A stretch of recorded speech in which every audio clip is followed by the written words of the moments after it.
think the beauty about mental wellness is every organization can curate their own mental wellness programs, right? So it's not like a one size fits all approach, right? It can be customized. There are organizations who have opened up doors and budgets to people, saying that, if you would like to go in for certain therapy, right, we will fund you. An employee working without an HR is again similar to the pilot flying a plane alone without ATC. So without a HR and a HR support and a strong HR system, companies and employees will find it hard to scale and grow. Here we go.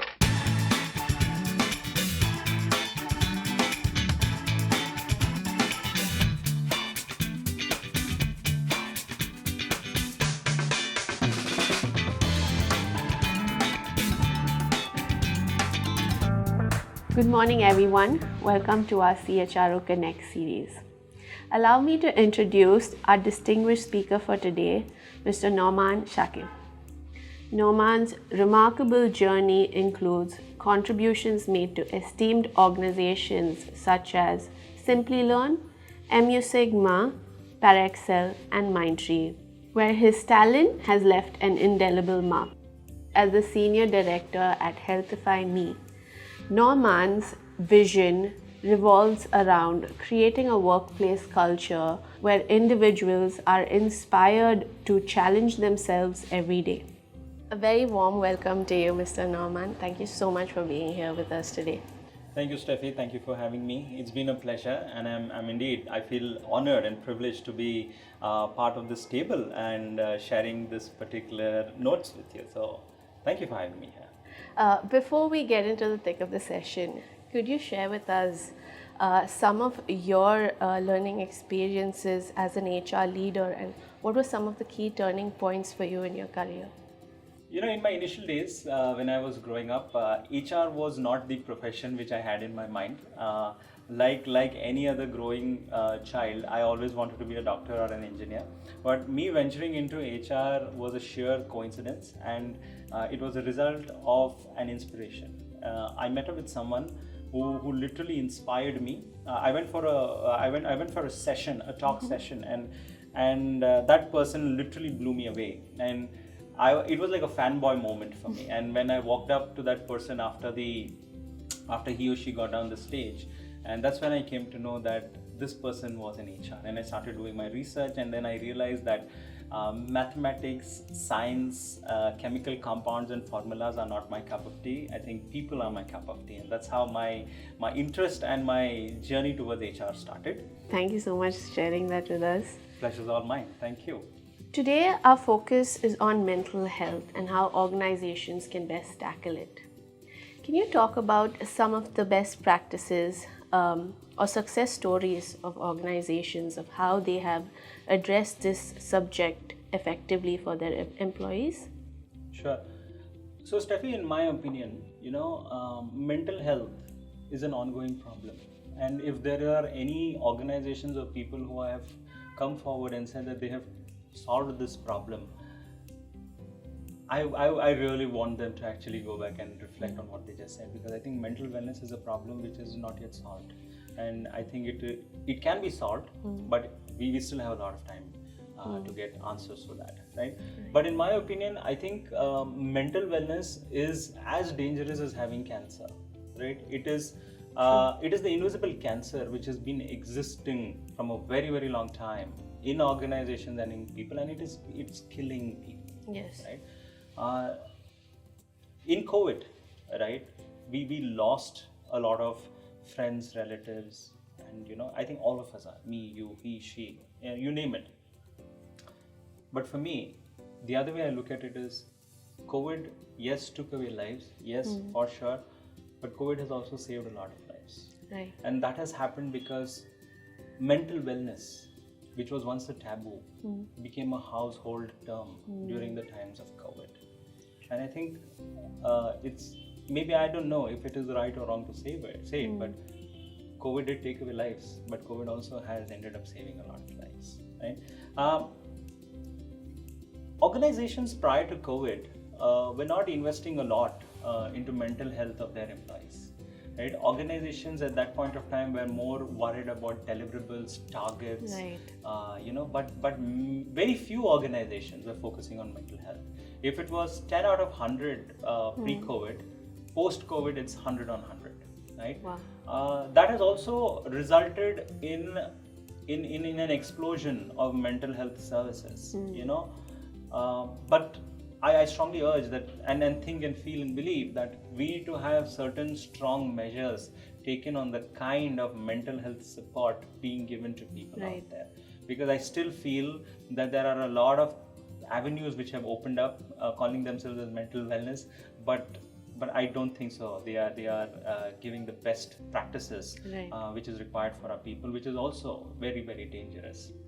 True. So I think, but the good part is all HRs and all organizations have actually woken up and taken note that mental wellness is a problem which is rampant in organizations, and this has to be fixed.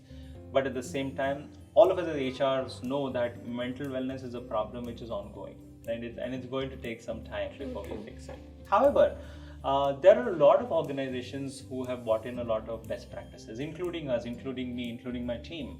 But I think the beauty about mental wellness is every organization can curate their own mental wellness programs, right? So it's not like a one-size-fits-all approach, right? It can be customized. The reason why I say it can be customized is because the programs should be curated among the kind of talent which you have in the organization, right? Every organization hires and has different set of people who come from varied backgrounds, varied experiences, right? Having a one-size-fits-all approach there is a disaster. But I think today organizations are forthcoming in spending a lot of time, effort, energy, and money curating customized programs for its employees, just focusing on their mental health. That itself, is a big leap for us as mankind, right? And having said that, there are many best practices which organizations follow, right? If I were to name a few, right? Flexible work arrangements. This talks about we not pressurizing people, to come into offices. Because I know for a fact a person who is dealing with mental health problems will find it difficult to wake up in the morning. And if you are putting a gun to someone's head and asking him to be in office at 9 a.m., that's the meanest thing you could do to somebody, right? Having flexible work arrangements has really helped. Organizations today have given out fixed number of days in a year wherein you will have to take off, right? And focus on your well-being, right? Some organizations mention that as wellness leave. Some organizations have introduced this as mental health days as well. Irrespective of the term, the outcome is something favorable to the employees, right? There are a lot of workshops which are being carried out on stress, on resilience, on how to bounce back. And organizations are also spending a lot of time in employee assistance programs.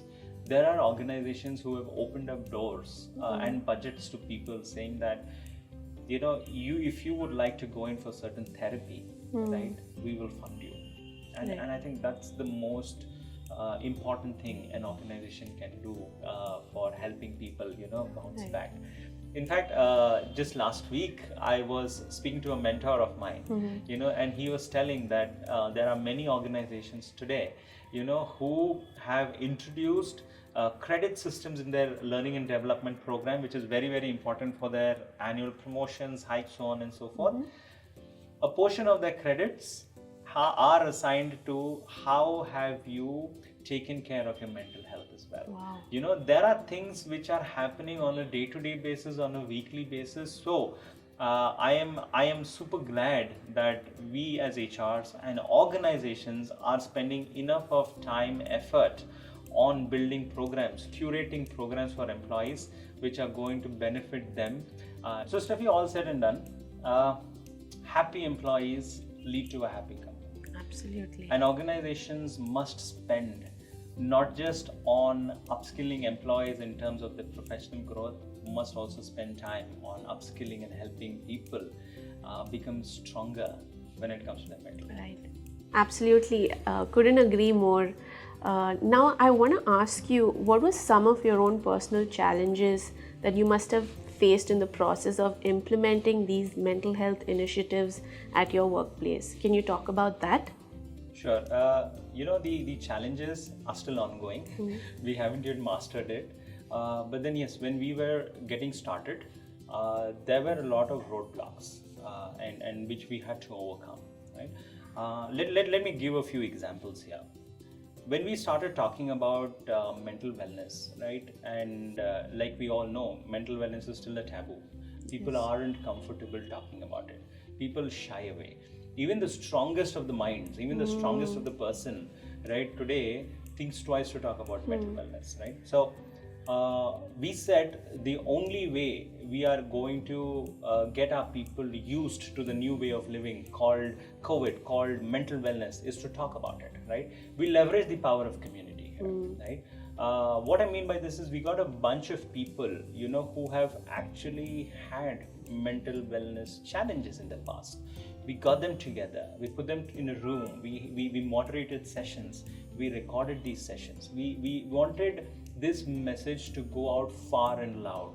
We wanted all our employees to start embracing mental wellness not as a disease, mental wellness as something which is super important, right? And they need to fight it. Like, for example, we are doing this interview in Bangalore, and Bangalore is notoriously known for its traffic. But me and you, every day, we get up, we fight our way through office. Getting to office in time is nothing less than a battle, right? Yes. We need to get people to become so positive that they should start fighting mental health issues, right? Absolutely. So the power of community kind of like worked for us, right? We kind of like got a lot of sessions, right? We invited people on sessions, internal people, external speakers, right? We invited people who have a name for themselves, influencers, celebrities, high profile people to come and talk about mental wellness. Did we break the taboo? Probably yes. Did it take us time? A lot of time, right? And then we also said that we shouldn't stop there. Right. Building this is a habit formation, right? So even today, we have a series of events happening, and there is a lot of content around better living, about better mental health in general, which goes out to people.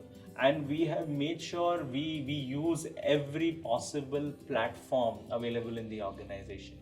Email, Slack, WhatsApp, this, that.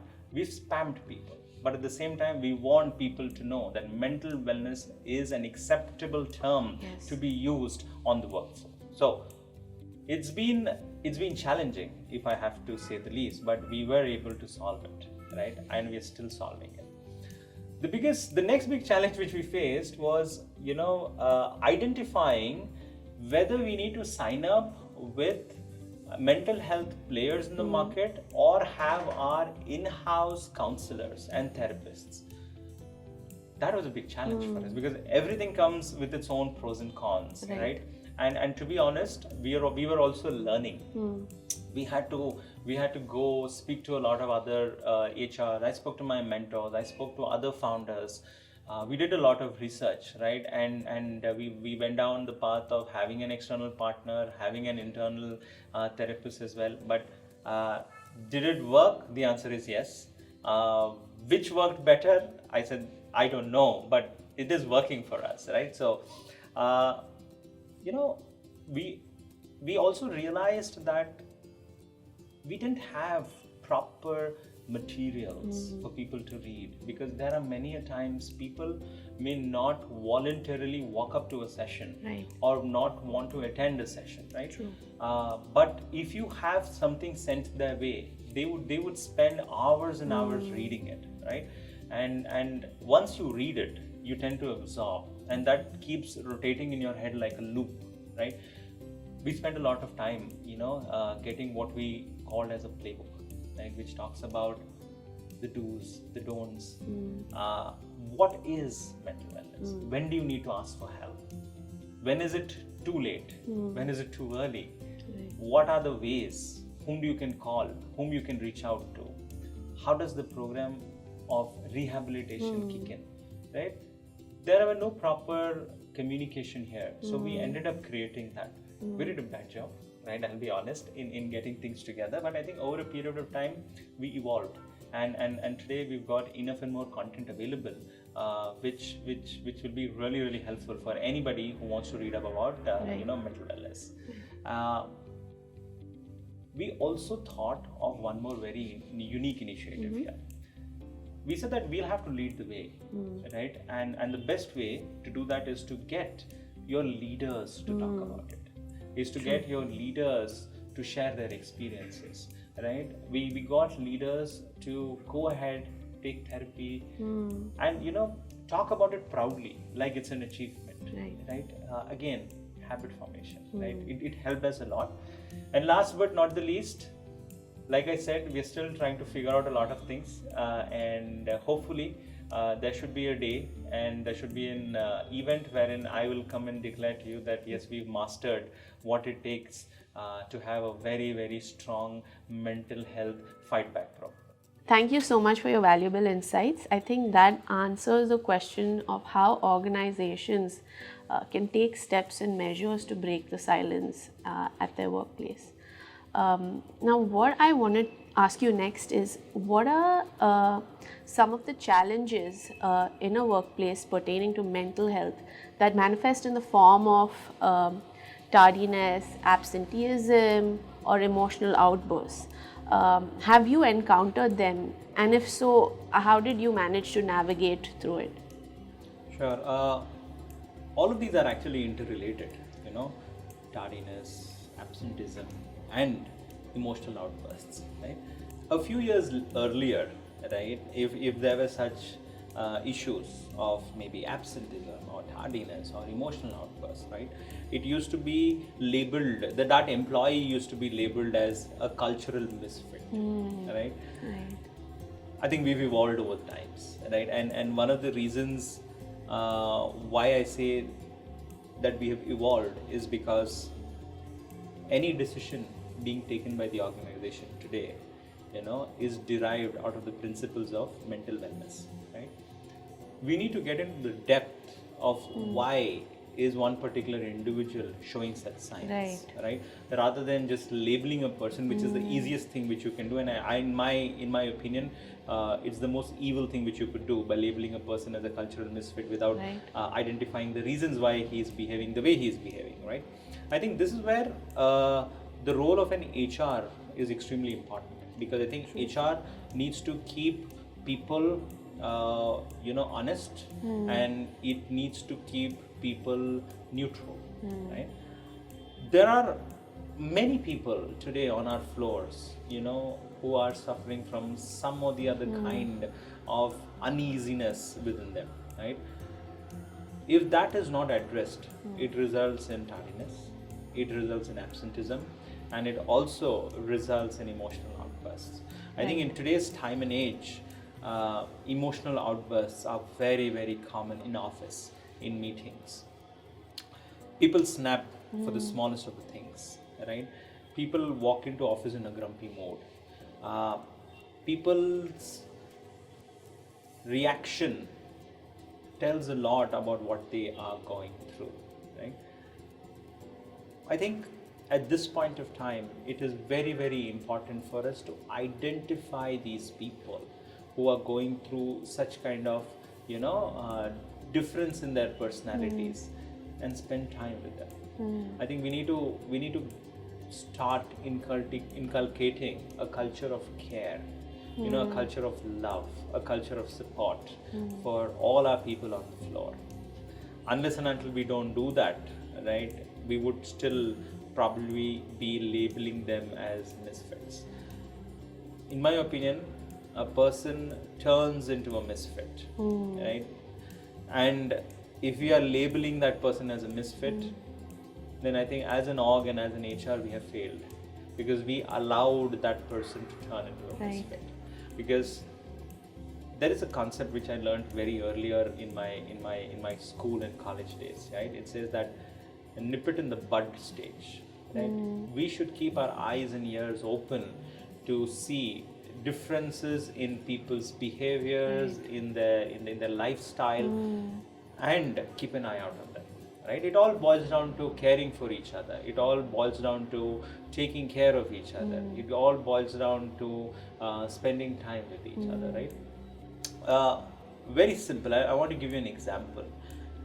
There was a person who used to be the lifeline of the organization, or rather the team, right? Gradually, he started slipping into a different zone altogether. Started avoiding people, started avoiding meetings, started avoiding even walking up to office, right? And then we were so worried because he stopped answering people's calls, right? We literally had to go knocking at his door because he was not reachable for two days, and we were worried.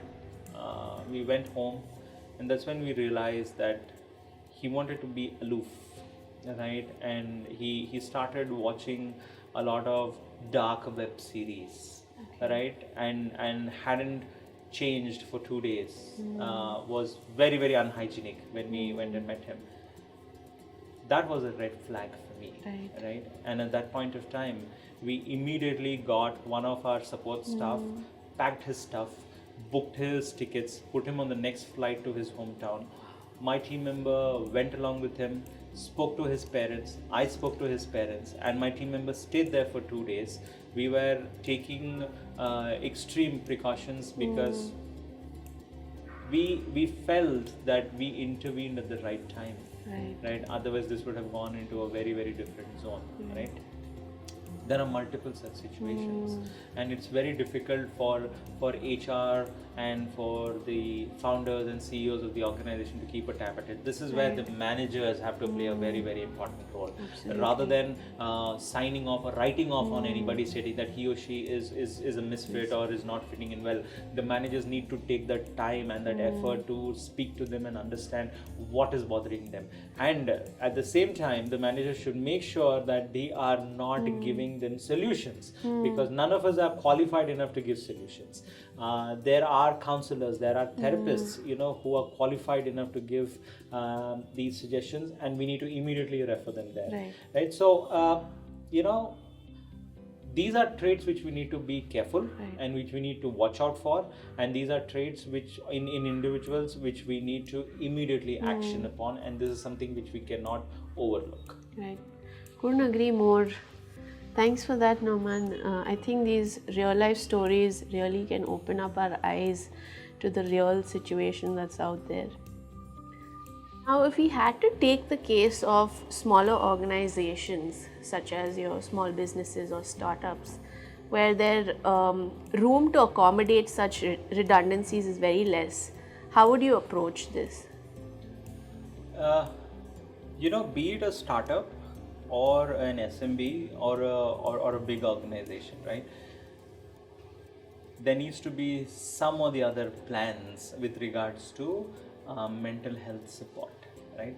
It does not matter. The size of the organization does not matter, because at the end of the day, because you have your human capital working there, and wherever there is human capital, you need to invest in best mental health systems and practices, right? Well, I know in small organizations and in startups, there are budget constraints, right?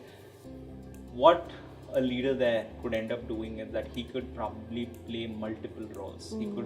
He or she could play the role of a friend, a philosopher, a guide as well, in case if they don't have these kind of budgets. But the thing is, you need to carve out budgets. Right. In case you come across something which is not right in terms of the employees, in terms of their well-being, I think today there are enough and more materials available online which he or she can read to kind of like handle the situation for the time being. But getting professional help is something which everybody should do, and not try and do it at their own. Absolutely. Right? But at the end of the day, every organization employing, irrespective of how many people in the org, needs to have or carve out budgets which focuses on employee well-being. Couldn't agree more. I'd like to know how can we measure the effectiveness of mental health programs? Okay. Well, that's a tricky question. Mm, we can definitely measure a person's performance. We can definitely measure a lot of other things happening in the organization, but mental wellness is something which is going to be very tricky to measure. Right. However, while I'm not sure if there are some proven logics or frameworks to do it, right? But I think a couple of things which we can use to kind of like get a sense of the mental health status check of our organization is, for example, we could definitely go back and see what has been the utilization rates of the mental wellness services which we give to our employees, right? It could be through an external partner or it can be through an in-house counselor. Adding on, month-end reviews, especially in startups and small-time companies, is nothing less than a fair, right? It's a day-long event. They see a lot of numbers. They try to find out gaps, and then they come up with practices, and they come up with good things which they want to implement in the next month, right? Similarly, if we as an organization spend that one day or the half day just going through the metrics as to what are the concerns, how many people took it, what is the demography, the age, the gender, the location, timing in the month, right? It gives you rich data, which you can actually use for a lot of decision making, right? So one thing what you can do is definitely check the utilization rates and slice and dice the data to see if you can get some impactful insights, from that. The other way wherein you can measure this is, your performance evaluations, right? For example, if you are finding a person to be happy, to be delivering goals, is in the pink of his or her both professional and personal health, that goes a lot in saying how motivated your workforce is. You could also, look at taking feedback directly from managers in understanding what is the sentiment of their team members, how are they performing, how are they doing, so on and so forth, right? You could also look at happiness index. That is nothing but the surveys, the employee engagement surveys, which are run by organization monthly, quarterly, right? You could kind of like get a sense of how happy, motivated or involved people are, right? And last but not the least, HRs have that superpower in them. When they walk into a particular floor or a room, they kind of like get a sense of the vibe without even speaking to someone, right? So that's a superpower of an HR, right? And these insights from the HR team members also go a long way. So to sum it up, if we as an organization are doing all these things in evaluating and measuring the mental wellness status of the organization, I think at the end of it you will have some rich data which can lead to very solid actionable insights and decisions which can be made by the organization in general. That's beautiful. So that's a wrap. Thank you so much for your time today, Mr. Nauman. It's been a really insightful experience learning from you today. And catch us again for our next session.